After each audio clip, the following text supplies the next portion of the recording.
wale wanazungumza kuhusu uchaguzi kwa sababu ni maslahi yao. Uongo kweli? Malaki nchi hii kwa hapo ilipofikishwa, ni rahisi ukamwambia mwanaume unajua wewe ni mwanamke, akakimbia kwenda kujichungulia kama kweli ni mwanamke au ni mwanaume. Nasema uongo? Ndio maana watu unatembea kwenye nchi hii unakuta mabango yameandika eti mama hatukudai. Meona mjeona? Mama anaupiga mwingi. Mvua ikinyesha mvua ya mama. Watu wa kikohozi cha mama. Ni mama, mama, mama, mama. Sasa kwa hali ilivyo, watu wetu wanaongozwa kwa propaganda nyingi. Ni rahisi wakaja wakawaambia kwamba uchaguzi hauwahusu nyie, uchaguzi ni kwa ajili ya wanasiasa. Na nyie mkaamini. Sasa mimi najua wenzangu wamezungumza. Nataka niwaambie ni kwa nini uchaguzi ni kitu kikubwa kwenye maisha yenu ambacho mnapaswa kukipigania hata kutoa uhai wenu. Kenya wanasema siasa mbaya, maisha mbaya. Siasa mbaya,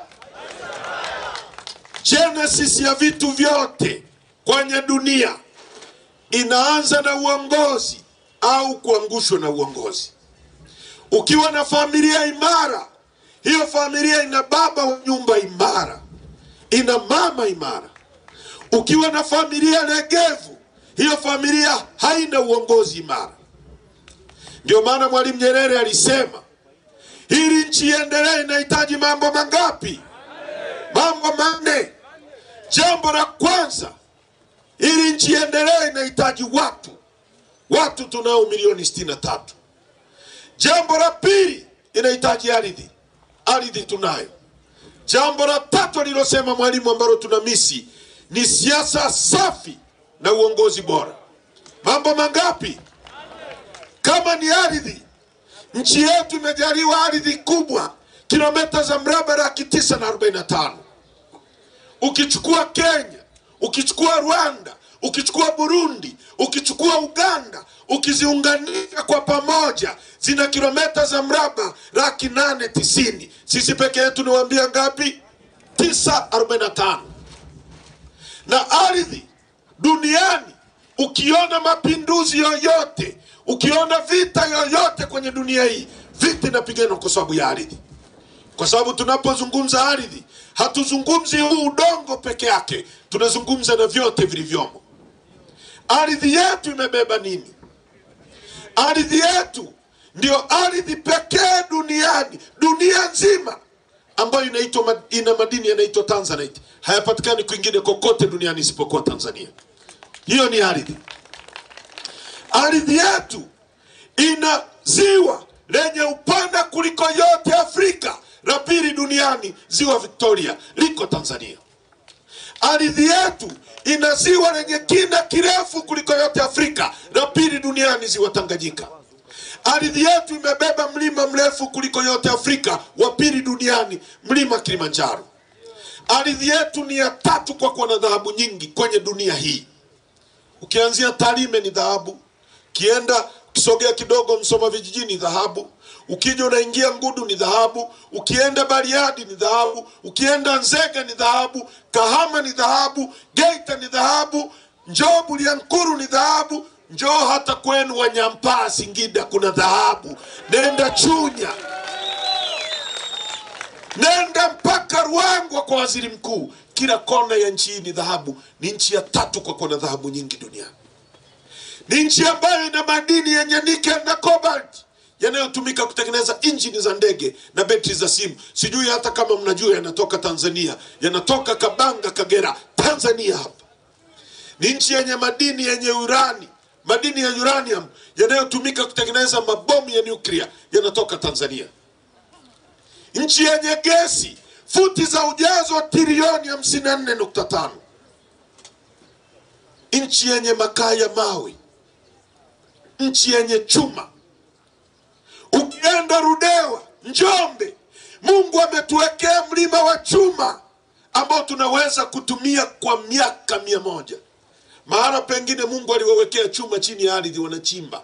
Sisi aliweka mlima. Na akatuwekea makaa ya mawe ya kuyeyushia. Na akatuwekea pale Singida, pale Iringa, mchanga wa kusafishia. Akatupa chuma. Kuna nchi ambazo Mungu amezijalia chuma, lakini hajazipa makaa ya mawe. Ndio maana mnaona makaa ya mawe yanauzwa kutoka Tanzania, yanaenda kwenda nchi nyingine kwenda kuyeyusha. Sisi ametupa chuma, akatupa makaa ya mawe, na akatupa mchanga wa kusafishia. Mungu ametupa mlango wa bahari. Bahari yetu ina kilomita 1600 kutoka Mtwara mpaka Tanga, na nautical maili 200 kuingia ndani. Ametupa gesi futi za ujazo trilioni 54.5. Kwa hiyo tukizungumza kuhusu ardhi, ni ardhi iliyobarikiwa sana. Kwa nini watu wetu ni maskini? Kwa nini watu wetu, kwa nini vijana wetu hawako kazini, hawako kwenye viwanda, hawako kwenye migodi, wanashinda kufanya betting katikati ya utajiri? Bob Marley anasema kwenye wimbo wake wa Rat Race, in abundance of water a fool is thirsty. Katikati ya wingi wa maji ni mjinga anaweza kuwa na kiu. Kwa nini vijana wetu hamna kazi? Kwa nini watu kwenye nchi nzuri hii wanalala njaa? Kwa nini watu wetu ni maskini miaka 63 baada ya uhuru? Na wakumbusha alichosema Mwalimu, ili nchi iendelee inahitaji mambo mangapi? Inahitaji watu, inahitaji ardhi, inahitaji siasa safi na uongozi bora. Watu tunao, ardhi tunayo iliyobarikiwa, tunachokosa ni siasa safi na uongozi bora. Elimu yetu ni aina gani? Steve Biko, mpigania uhuru wa watu weusi Afrika Kusini aliyeuawa wakati wa mkaburu, alianzisha movement inaitwa Black Consciousness, kuamsha watu kutoka usingizini. Moja ya quote yake maarufu anasema, the most important weapon in the hands of the oppressor is the mind of the oppressed. Silaha nzuri na bora anayoitumia mdhalimu kunyanyasa mtu anayedhulumiwa ni ubongo wa mtu anayedhulumiwa. Silaha nzuri wanayotumia CCM kutuibia na kutunyanyasa ni ubongo wetu wananchi, kwa sababu wanakuja hapa jioni kama saizi wanawaimbia sasa kumekucha jioni kama sasa hivi eti ndio kumekucha.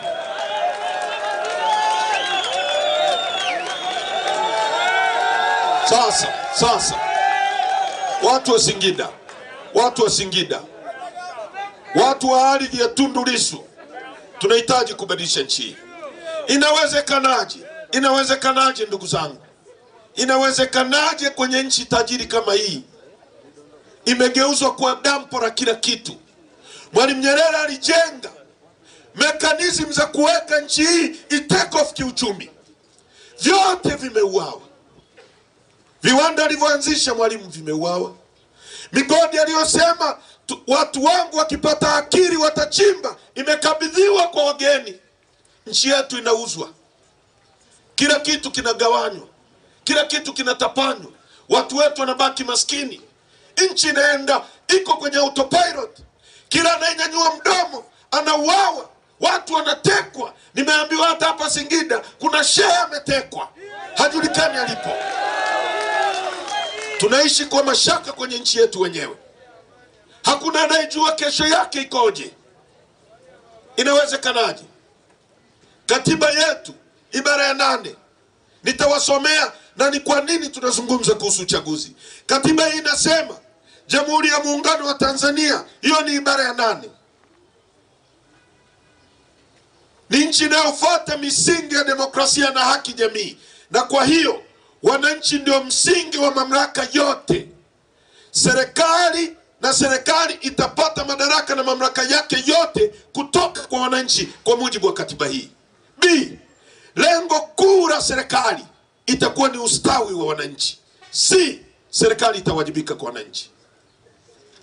Ibara ya 9, lengo kuu la katiba hii ni kuwezesha ujenzi wa Jamhuri ya Muungano na Serikali ya Mapinduzi ya Zanzibar au chochote kati ya vyombo vyake na udugu na amani, kutokana na kufuata siasa ya ujamaa na kujitegemea ambayo inasisitiza utekelezaji wa msingi ya kijamaa kwa kuzingatia mazingira yaliyomo katika Jamhuri ya Muungano.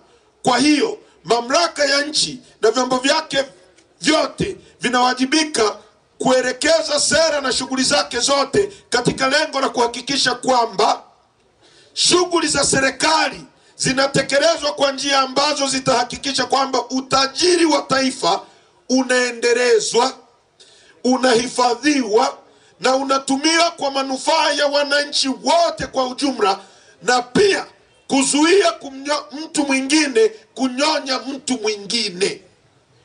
Kifungu ai, kwamba matumizi ya utajiri wa taifa yatatilia mkazo maendeleo ya wananchi na hasa zaidi yanaelekezwa kwenye jitihada za kuondoa umaskini, ujinga na maradhi.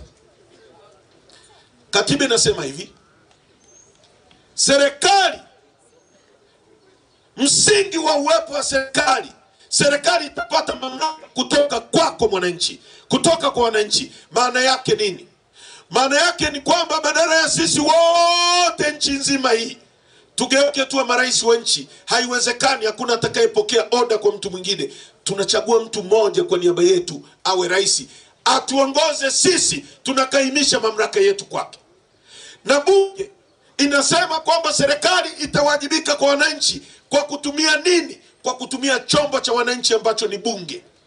Kwamba badala ya nyie wananchi wa Singida mjini, wananchi wa Tundu Lissu kule niko kuwa, wananchi wa Tarime, wananchi wa Mwanza, wananchi wa Lindi, Mtwara, wote twende bungeni kujiwakilisha.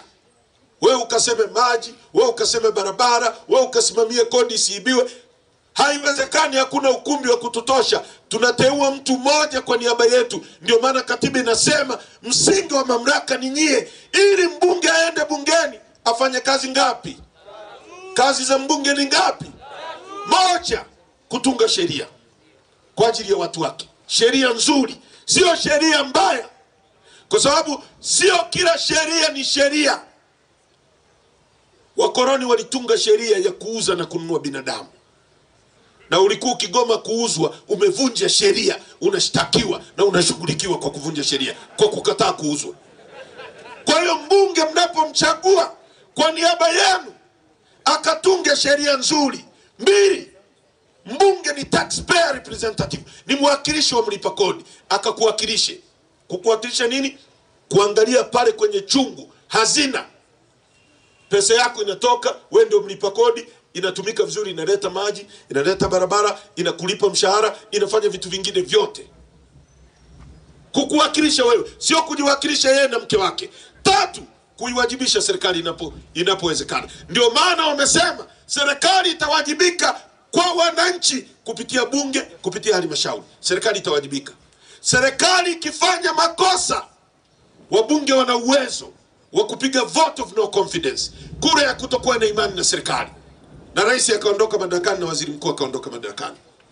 Leo nikiwauliza, wabunge hao wapo kwa ajili yenu? Serikali ipo kwa ajili yenu? Inafuata katiba inavyosema?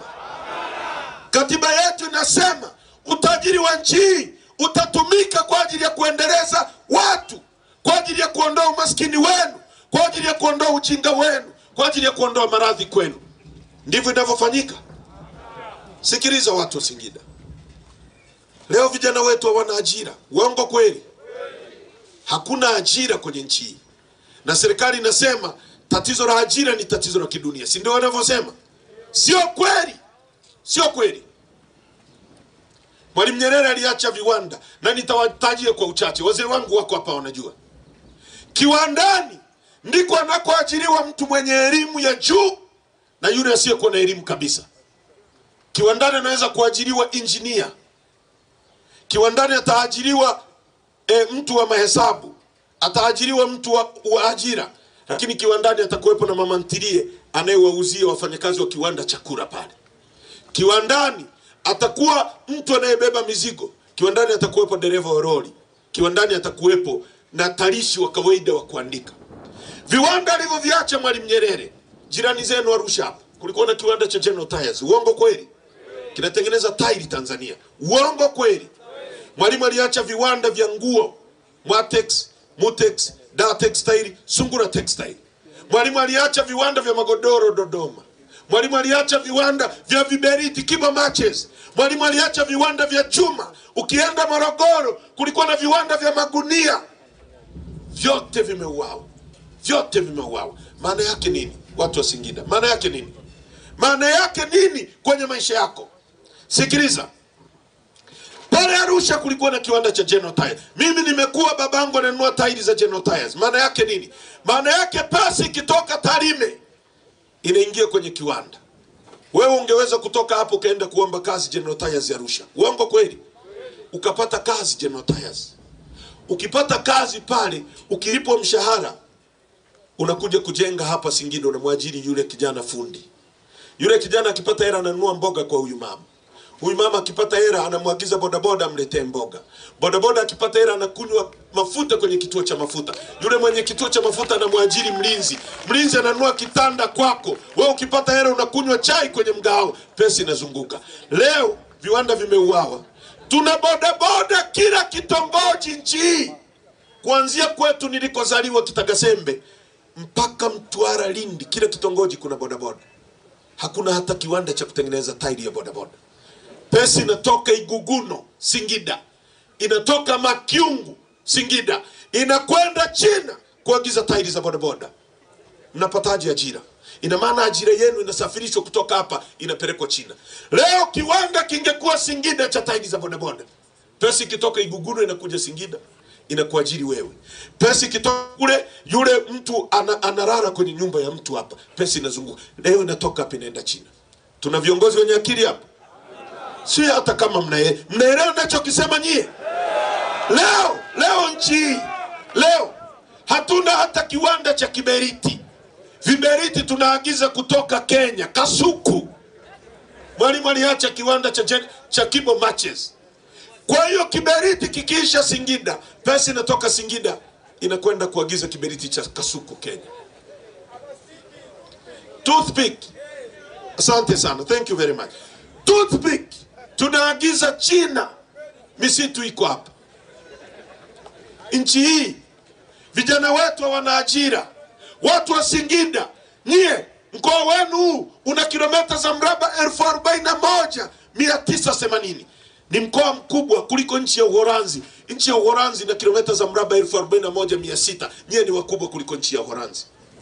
Nyie ni wakubwa kuliko nchi ya Rwanda. Rwanda ina kilomita za mraba 26,000. Inaingia Singida mara 1.5. Na ardhi ambayo ina watu milioni 3 tu. Nchi ya Rwanda yenye kilomita 26,000 ina watu milioni 13. Nyie Singida kwa sensa iliyopita mko milioni 3 tu. Hamna. Singida inafahamika kwa kulima sunflower. Sunflower tunahitaji. Alizeti. Na Dodoma inajulikana kwa kulima alizeti. Serikali hii kwa mwaka jana, ukisoma takwimu za serikali, tumeagiza mafuta ya kura nje ya nchi. Nchi yenye kilomita za mraba 945, tumeagiza mafuta ya bilioni 260. Bilioni, si kama mnaelewa, bilioni 1 ni milioni 1,000. Yani bilioni 1 ukichukua vijana 1,000 na kila kijana ukampa milioni ndio bilioni 1. Yani tumeagiza mafuta ya bilioni 260 kutoka nje ya nchi. Tungekuwa na serikali inayojielewa ingefanya nini? Ingewanunulia nyie matrekta, ikawapa mashamba, ardhi ipo, ikawatengenezea kiwanda cha kuuza sunflower. Wewe ungezalisha sunflower, usingekuwa unafanya betting, ungekuwa shambani na trekta, kwa sababu una uhakika kuna soko. Ukizalisha sunflower yako unauza hapa. Hizo pesa tulizotumia kuagiza mafuta nje zingeingia kwenye mifuko yenu. Wewe ungenunua lori, yule angejenga nyumba. Ukijenga nyumba unajenga uchumi wa nchi yetu, kwa sababu ungemwajiri fundi, ungemwajiri kibarua, ungenunua simenti kwa mtu anayeuza simenti, yule angelipa kodi serikalini, serikali ingepata pesa zaidi, ingeajiri walimu zaidi. Lakini inatoa hapa mafuta ya kula tunaagiza kutoka nje. Nchi gani hii? Nchi gani hii? Alafu wanawaambia nyie tatizo la ajira ni tatizo la kidunia. Sio tatizo la kidunia, ni tatizo linalotengenezwa na viongozi wajinga wasiokuwa na ubunifu, wasiokuwa na uwezo.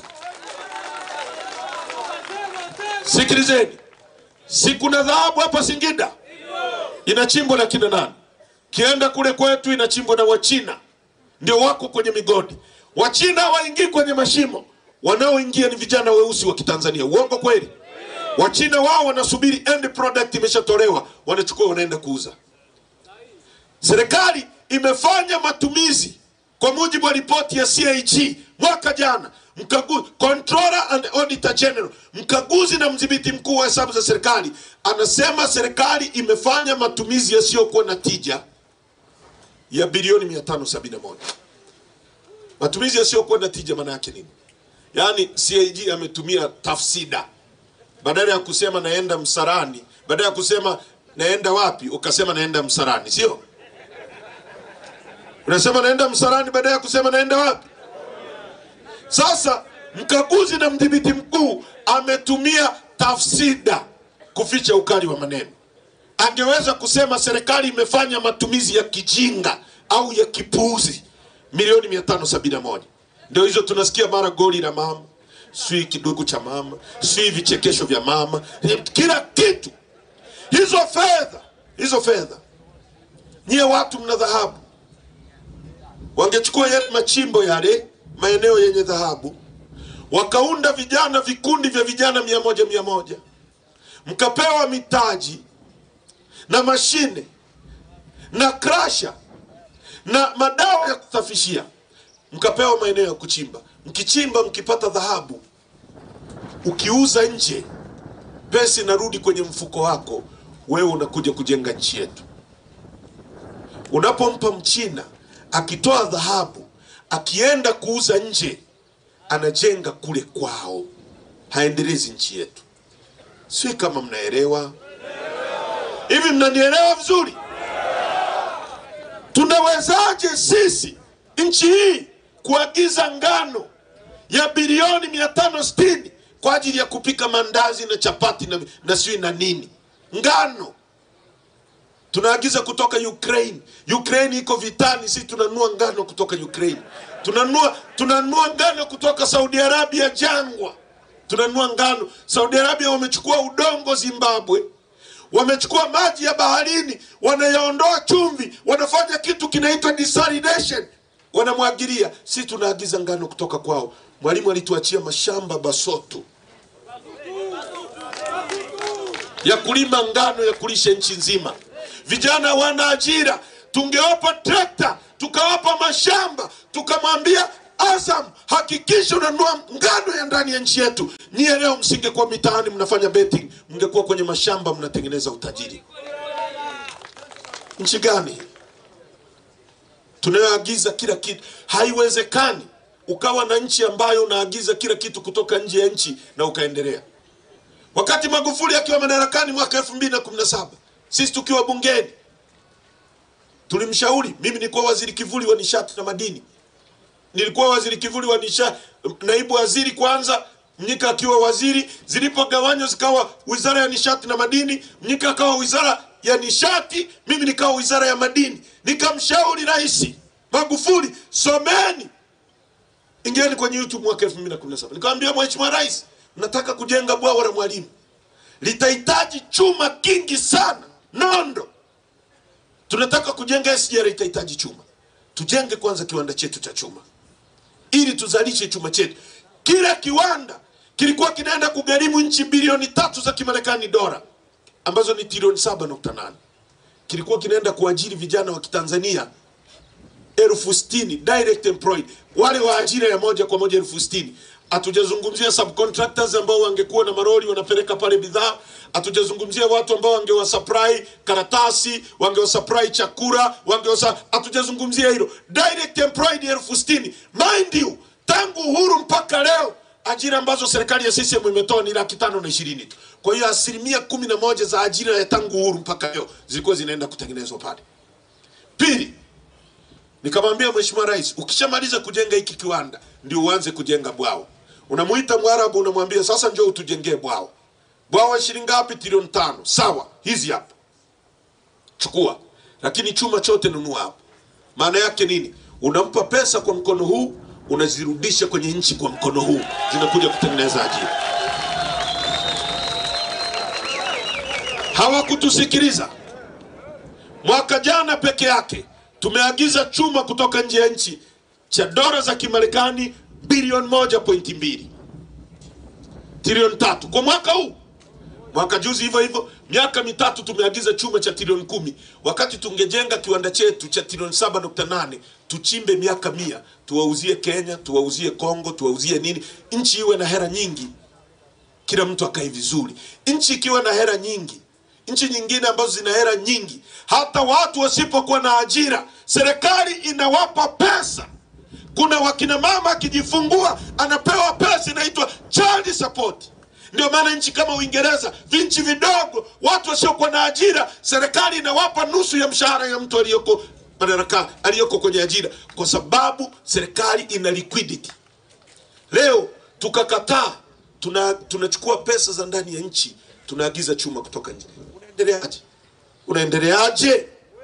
Mwalimu Nyerere alijenga viwanda vya kutengeneza nguo, gineries za kuchambua pamba. Leo Wasukuma na pamba kule mwa Shinyanga, Geita, Simiyu, wanauza pamba yao shilingi 1,150 kwa kilo. 1,150 inaenda nje. India wanaenda wanaifanyia ginning, wanaichambua, wanaifunga kwenye karatasi. Kwa hiyo nimalizie na hii. Wanaifunga kwenye karatasi, inarudi ile pamba tuliyouza 1,150 kwa kilo, tunainunua kwenye mahospitali shilingi 25,000 kwa gramu 250. Kuna akili hapo? Kuna akili hapo? Kuna akili hapo? Ajira mnatengenezewaje? Kwa ndugu zangu wa Singida, umaskini wetu ni wa kutengeneza. Mungu ametupa kila kitu, lakini sisi ni maskini. Hata vile alivyotupa tunagawia wageni, sisi tunabaki hapa tukiwa maskini.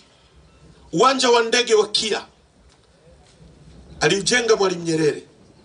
Akitua mgeni pale, mtalii analipa dola 55, akiwa anaondoka dola 55, dola 110 kwa kichwa. Wanatua watalii pale milioni 1.5 kwa mwaka. Huo uwanja tumeikabidhi serikali ya Omani iuendeshe, kwamba sisi hatuwezi kuendesha uwanja wa ndege. Tumempa mwekezaji.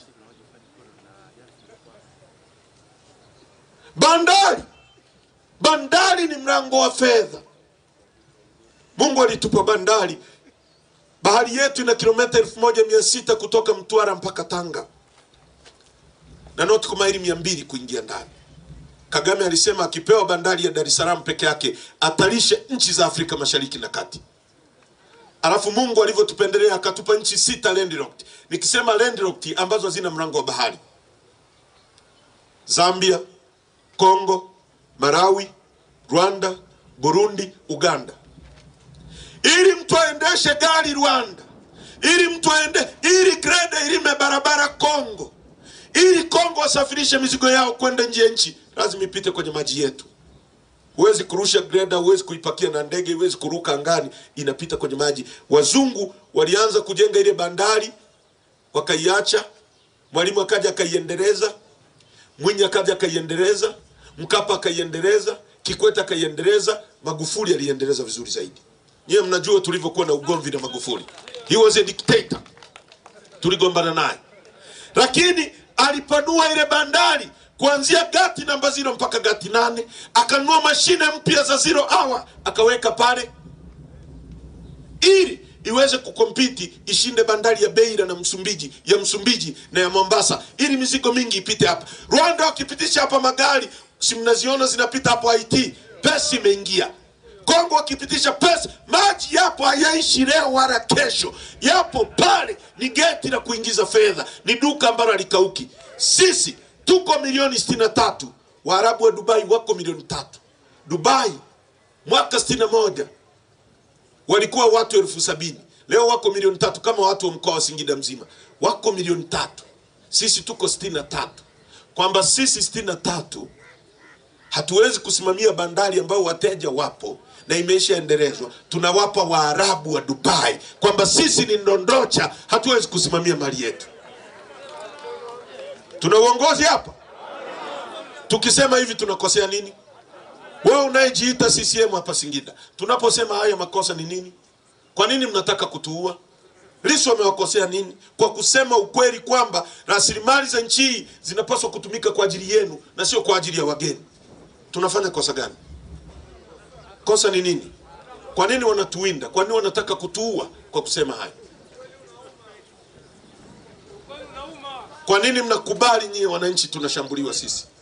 Sisi tukiamua kesho, tukiamua kujigeuza kuwa chawa, kesho tutakuwa tuko Ikulu. Haki ya Mungu. Mimi nikisema, nikishuka hapa, nikanyanyua simu, nikamwambia mama, nikajigeuza tu, nikajitoa akili, nikawa chawa. Nikasema, mama, unajua wewe umeletwa na Mungu kusaidia Tanzania. Kesho napata ubunge na uwaziri. Uongo kweli? Na hao askari wote watakuwa wananipigia saruti hapa. Tumekataa kwa sababu ya nchi yetu. Tunawezaje kuchukua bandari yetu tunakabidhi wageni Waarabu? Nchi ni ajabu sana. Kuna wakati ukijua mambo ya nchi unaweza kufa kwa pressure. Asante sana. Tunahitaji kubadilisha nchi hii once and for all. Wewe aliyekutuma watakufinya vijana wetu hapo, utapoteana. Tulia. Sikiliza hoja. Kama una hoja njoo hapa.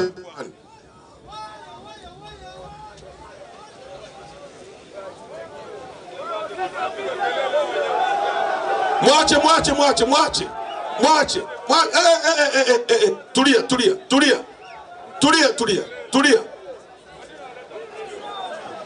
Msimpige, msiwapige. Tulia. No. Mwacheni.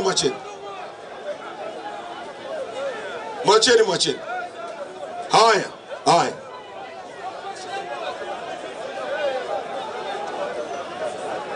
Tulia.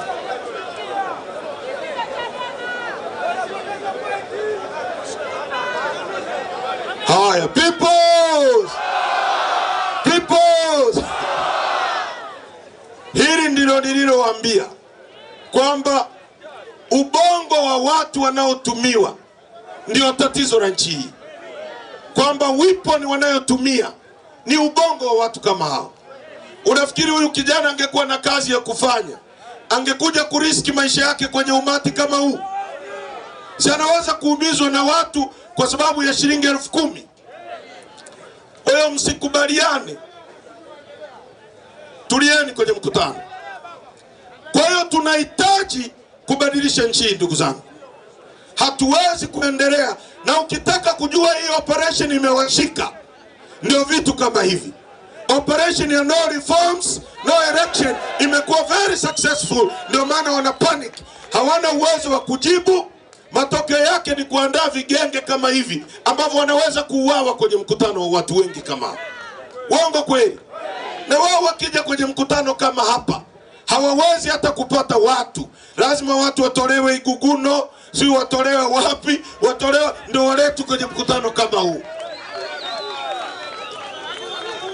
Hadi wanafunzi ndio wanakuja kwenye mkutano. Kwa hiyo ndugu zangu wa Singida, tuungane tubadilishe hali hii. Hata huyo kijana ni wa kumhurumia. Uongo kweli? Kwa sababu amepigika. Anapigania tumbo chakula cha siku moja. Sisi tunaona mbele zaidi. Tunataka tumpiganie yeye apate ajira ya kufanya. Akiwa kwenye kiwanda, hawezi kutumwa kuja kufanya haya, atakuwa kwenye kazi yake na anaingiza kipato. Uongo kweli? Akiwa kwenye mgodi atakuwa anafanya mfukoni, hata kubali kutumiwa namna hii. Ndio maana tunasema hatutakubali kwenda kwenye uchaguzi wa watu wajinga kama hao ambao wanatumiwa namna hii. Lazima kwanza tubadilishe hali hii. Tuingie kwenye mabadiliko kwanza ya sheria ili uwanja ulingane. Haiwezekani mechi ya Simba na Yanga inachezwa alafu refari anakuwa Haji Manara. Haitawezekana hiyo mechi. Uongo kweli? Au mechi inachezwa Simba na Yanga alafu mshika kibendera anakuwa Ahmed Ali. Itawezekana hiyo mechi? Itawezekana? Watu wa Yanga, Ahmed Ali akishika kibendera mkakubali, mjue offside zote zitakuwa magoli. Uongo kweli? Na Haji akiwa anapuliza filimbi, ikichezwa faulu hata katikati ya uwanja, yeye anapeleka kwenye kituta. Uongo kweli? Sasa CCM Lissu anachowaomba na sisi tunachowaomba ni kwamba sheria ibadilike, uwanja ulingane, mechi ichezwe kwenye uwanja sawa, na refari ambaye hapendelei. Lissu asimame hapa, huyu mama anayesema wanamtiki asimame hapa, ipigwe dakika 90, wananchi wenyewe muamue nani atakuwa rais wetu. Singida nyie mnasemaje? Nyie mnasemaje? Nyie mnasemaje? Wangapi mnaunga mkono operation ya chama chetu ya no reforms no election? Nyosha mkono tu. Nyosha mkono tu. Nikisema no reforms, sauti gani hiyo bana? Singida no reforms. No reforms. Ndio msimamo wa nchi hiyo. Ndicho tunachohitaji. Kwamba uwanja ulingane.